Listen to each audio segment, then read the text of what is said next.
Susie Marstella from DogWise, welcome back. Thank you. A lot of great feedback coming through, and if we could read out everyone's comments on the blog, we would be spending the next hour just talking about good. people's feedback.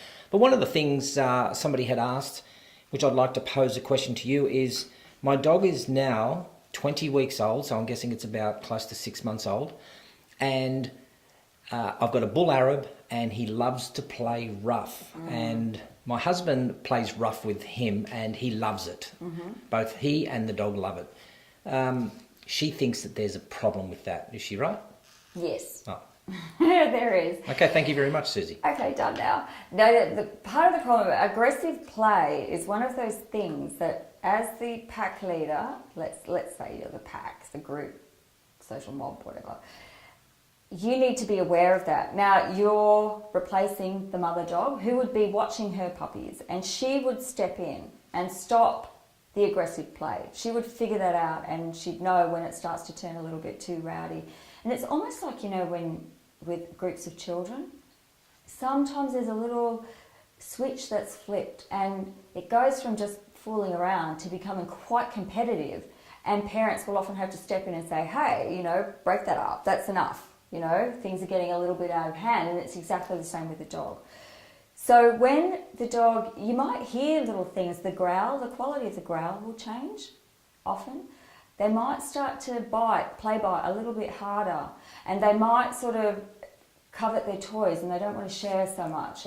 But one of the worst things that humans do with dogs is that sort of playful slapping around the mouth nonsense.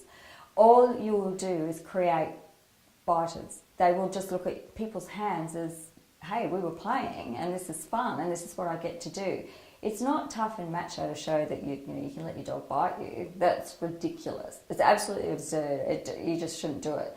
So any of that sort of face slapping thing that men do, if you're the adult female in that situation, you need to stop that and say, no, you can't do that. If the puppy is play biting too hard, one of the best ways to stop that is just to replicate a puppy squeal, which is quite hard to do. I don't know if you want me to do it now. Give me an example. Oh, well, yep. So I know my dog reacted to that. And all that does is it sends a very clear signal to the puppy that you've hurt me, and they will stop. You'd be amazed at how quickly they stop doing what they're doing.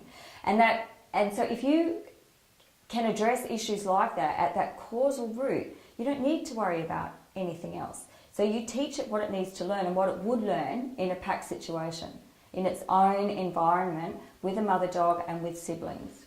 So you can just replicate that. So it's one of those things you need to watch. So play is great, that's fine, but up to a point. And once it starts to turn aggressive, all you do is you just flip the switch and stop.